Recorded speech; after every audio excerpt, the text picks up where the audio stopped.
One TV1. Sekelompok orang, segelintir orang yang punya nafsu, punya ambisi untuk berkuasa, tapi dia tidak punya keterampilan kemahiran untuk mengelola pemerintahan dengan baik. Tidak ada itu. Karena kalau kerjanya itu cuma foto-foto, gunting pita, pidato, tidak ada yang dia bisa bikin itu.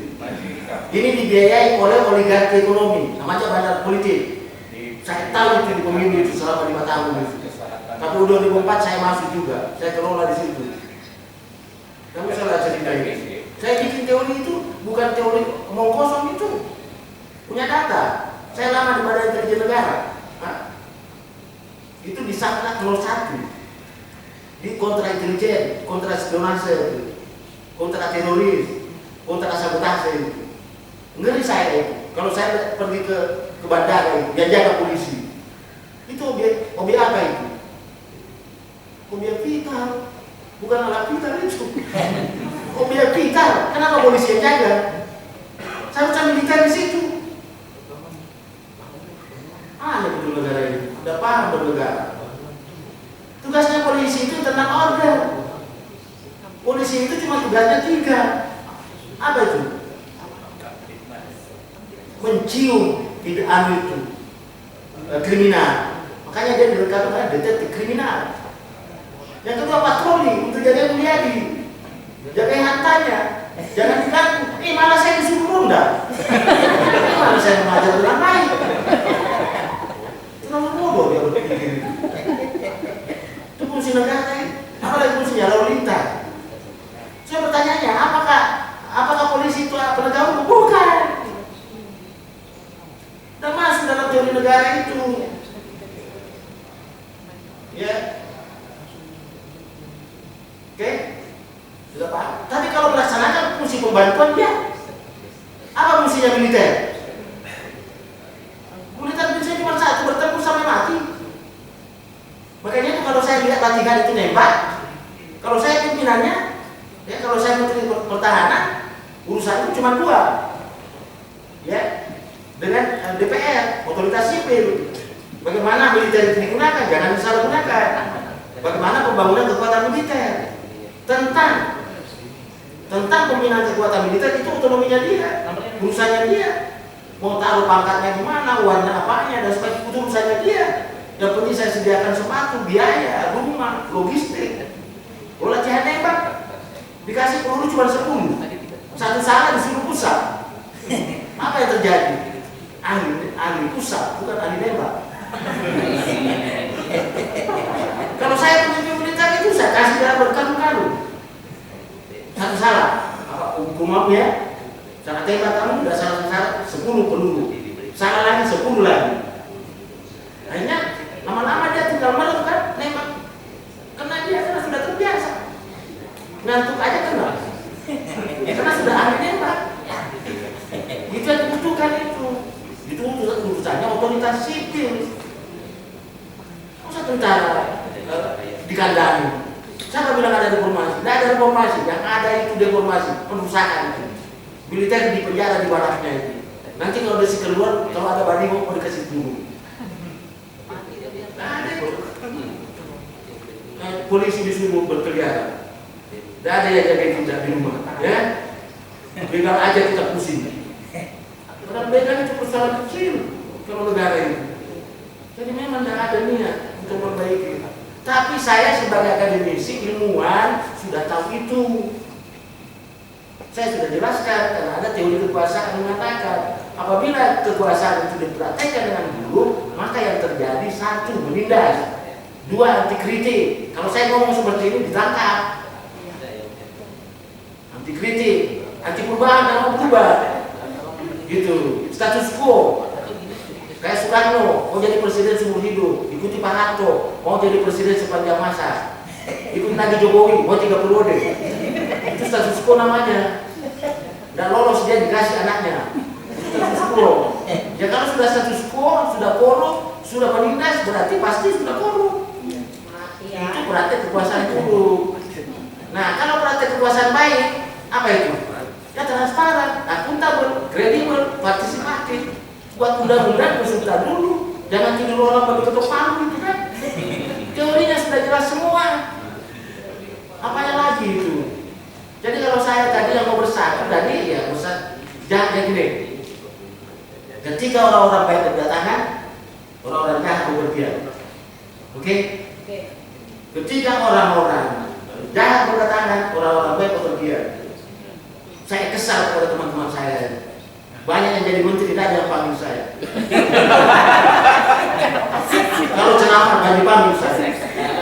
Susah. Tidak ada lagi susah itu. Sialan, saya baru sudah berkali-kali kemudian di tenaga ahli saya tahu.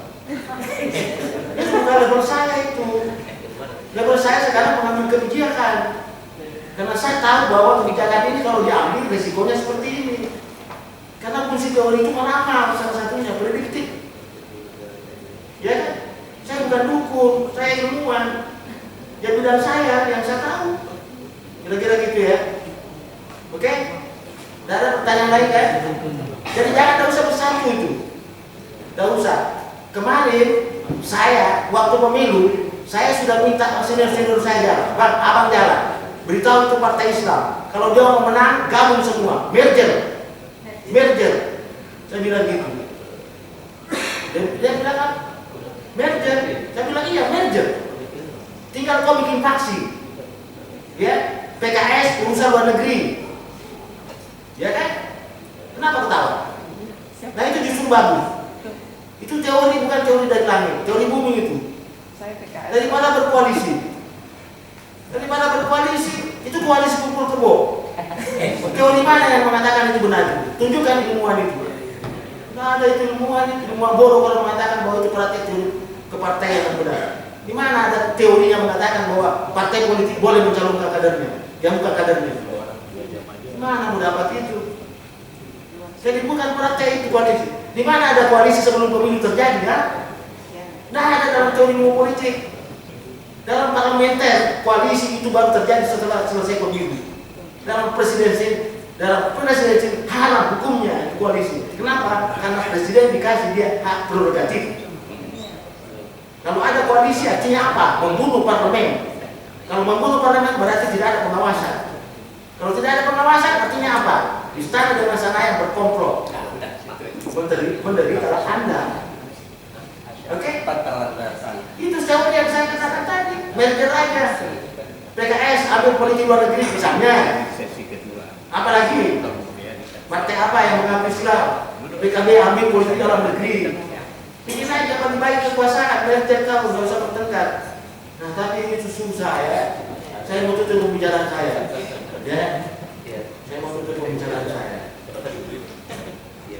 Akhir-akhir ini saya gelisah. Kegelisahan di mana? Karena semakin tinggi derajat kemanusiaan seseorang, semakin dia religius. Kalau ada orang sudah tua tidak secara sadar, tidak mengingat Tuhan, betul-betul manusia bebal. Semakin rendah kualitas manusia itu, derajat manusia itu, semakin dia materialistik, semakin dia profan. Percaya saya, ya, itu yang saya mau katakan. Jadi kalau saya bicara moral, karena saya sudah tua. Tujuan saya seperti itu karena saya mau meninggal. Dan moral bukan materi. Kau ukur saya dengan materi, itu karena saya ukur saya materi. Kalau saya ukur saya materi, saya kekurangan. Tapi kalau moral, coba tunjukkan mana tempat itu. Saya pernah di Badan Intelijen Negara. Saya punya kemampuan untuk menginjak kaki. Saya pernah di Bappenas Lama. Saya pernah di Dandim. Saya pernah di Mabes Polri.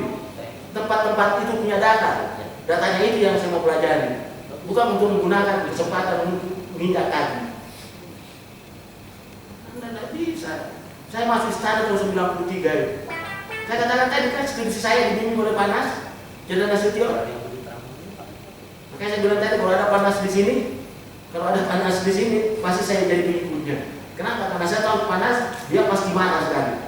Kemudian undang-undang dasar beberapa beli seperti ini kan, dan bangsanya tidak bisa baik. Saya akan melakukan itu istana dengan Senayan. Ya sudah, arahkan aja motor senjata ke sana. Selesai kan sudah pernah terjadi itu. Memang militer kita tidak melakukan kudeta. Tapi saya katakan tentara kita tentara rakyat, tentara revolusioner profesional. Yang dia pikir dulu rakyat, bukan negara ini. Yang dia pikir.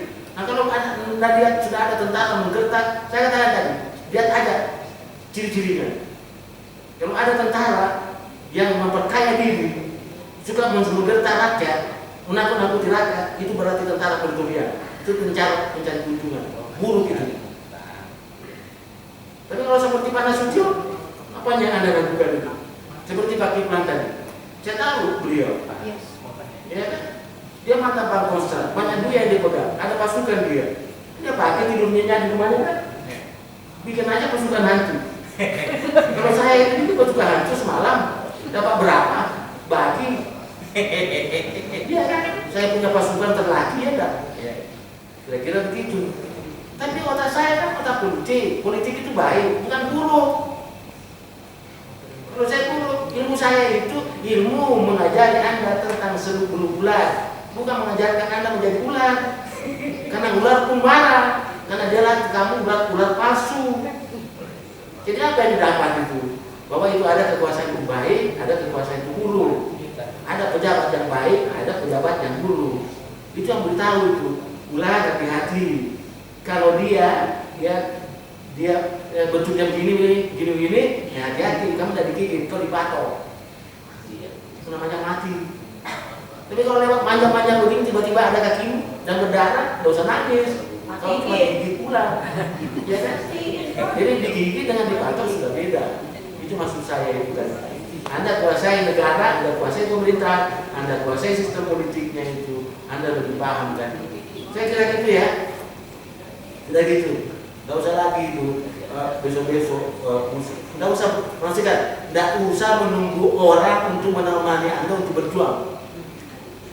Kalau Anda curhatlah pada diri sendiri, curhat pada Tuhan. Apa tadi saya bilang? Saya itu mengeluh akhir-akhir ini. Kenapa? Karena kalau saya ketemu ulama selalu mengajak saya berbuat baik. Amar ma'ruf, amar ma'ruf, berbuat baik. Kemudian berbuat baik, ayo berbuat baik. Masuk mau berbuat baik, dan tidak usah kritik. Paham? Sudah paham kan? Saya lawan ulama itu. Saya bilang tugasmu yang saya ambil. Mestinya kau yang teriak-teriak tentang persidangan, tentang judi online. Kenapa kau pada diam? Lawan itu kekuasaan itu. Kan tujuanmu jadi ulama supaya kau bisa turunkan itu. Kau punya masa banyak. Teriaklah kau di sana itu. Di sana itu tempatnya judi online itu. Bukan dalam di sini, bukan di TNI, bukan di polisi, bukan di birokrasi itu. Tempatnya ada di sana itu. Ngomong itu. Masjid dilarang orang bicara keras. Dikasih dari sertifikat. Apa yang terjadi itu? Ya masuk surga kita. Akhirnya saya ngantuk gitu. Orang seperti saya berceramah gimana? Kalau sekali. Saya kira itu ya. Jangan kasih emosi saya.